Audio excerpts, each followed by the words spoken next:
Salam to all, we're back with a new recipe, a very simple thing. Yes, we're making roti, pulka, chapati, whatever you want to call it. It can get a little tricky for people, especially beginners or who don't have enough practice. If you are one of those people, this video is for you. So what are we waiting for?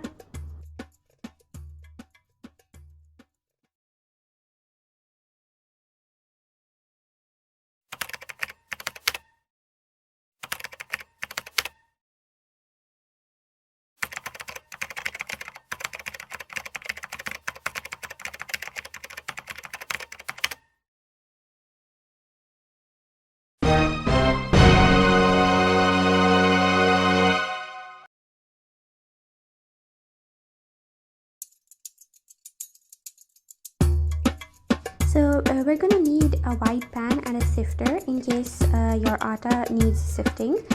This video is going to cover everything from A to Z, also because I wanted to do everything in front of the camera, so I'm gonna show you how I knead atta without really kneading it. I'm gonna take in 3 cups of flour. This is wheat flour, of course, atta, and I'm gonna take 3 cups of wheat flour and add it to my pan. Next thing, I need some water. Now I use lukewarm water. I would really suggest you use warm water if it's easy for you, but if it's not convenient for you, you can use any water that you like, but I would really suggest you use warm water for this purpose. I'm going to take in 1 teaspoon of salt and a tablespoon of oil. A tablespoon of oil is going to keep your roti soft for longer, and I really suggest you add a bit of oil to the atta while kneading it. So for this recipe, I added a total of 1 plus 3/4 cups of water, but not all at once. I'm going to go ahead and directly add 1.5 cup of water first, and then gradually I'm going to add the remaining 1/4 cup of water bit by bit. This is just how I like to do it, and I would also like to mention at this point that if you like to keep your atta a bit harder, or that's how it's more convenient for you to have a bit of a harder or manageable atta, that way you can reduce the amount of water. But I would suggest that for 3 cups of flour, at least 1 plus 3/4 cup of water is important, because that's what's going to make your roti softer. Next thing, I barely knead the atta. You can see here that I do not knead the atta like other people do. I just mix water and flour together, and then I just keep it aside for like 15 minutes, and after every 15 minutes I keep on checking the atta. I knead it a little, and that's it.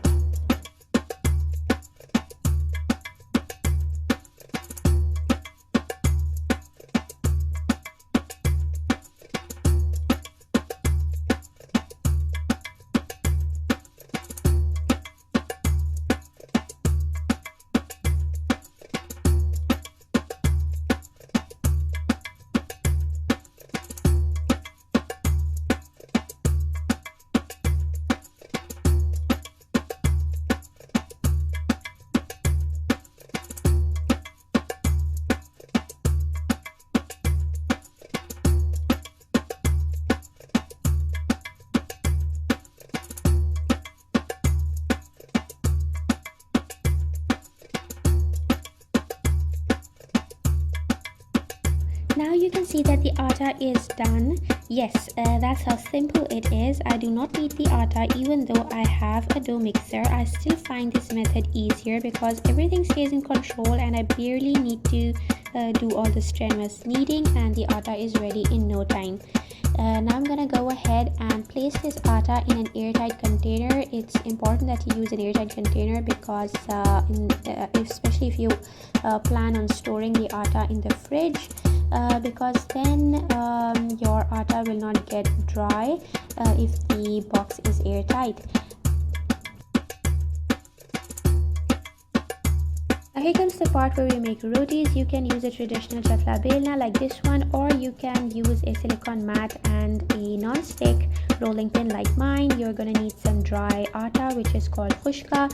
You're gonna need your flour, of course, and I also like to use a bottle, a sprinkler, which is filled with dry flour, because I think it's easy to use this kind of a bottle to dust some flour on top of your roti. Now I'm gonna go ahead and make a peda. Now this peda is also known as the dough ball.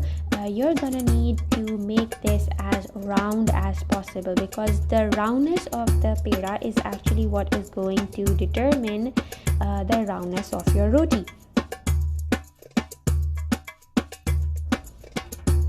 Now if the roti circles around on the mat like this upon rolling it, that is an indication that the atta was kneaded perfectly. It is neither too soft nor too sticky nor too hard. You can go ahead and dust some flour on the roti just for your ease, but be careful, do not apply too much of dry flour, because that is going to make your roti dry. The next very important thing to keep in mind is the temperature of the tawa that you are using to cook the roti. It should be preheated to a perfect temperature, neither too hot nor too cold. Too cold tawa is going to make your roti hard and difficult to chew, and if the tawa was too hot, the roti will stick to the tawa and it will get burned. A very good indication to tell that the temperature of the tawa was perfect is that when you place the roti on the tawa, it should not stick to it. In fact, it should be freely able to move.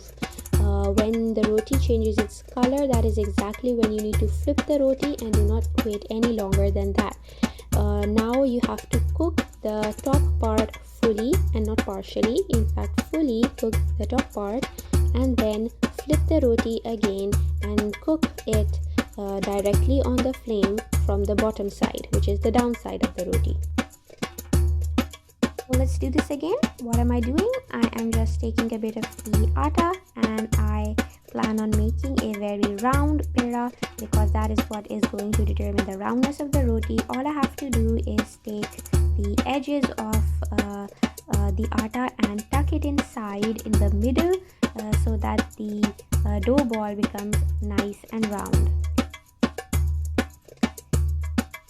Next, you have to dip it in some flour and flatten it out between the palm of your right hand and the fingers of your left hand. So just roll it out like this and place it on top of a perfectly preheated tawa, which is neither too hot and nor too cold. That is it. It's as simple as that.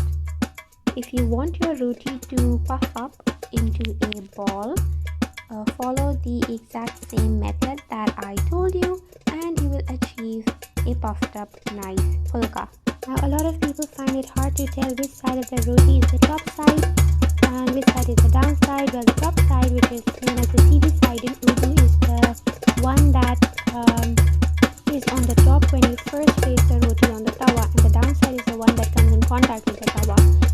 Final note, I would really recommend you experiment a little with the ratio of water and flour and find out what works best for you. I use a baker Chapati fresh atta, and I have already told that I add 1 3/4 cups of water with 3 cups of flour. This amount keeps the atta soft for longer, even if I store it in the fridge, because what happens is that when you store atta in the fridge and you have made the atta too hard, it's going to get harder in the fridge, and then your rotis won't stretch out easily upon rolling. Rather, they will keep shrinking back.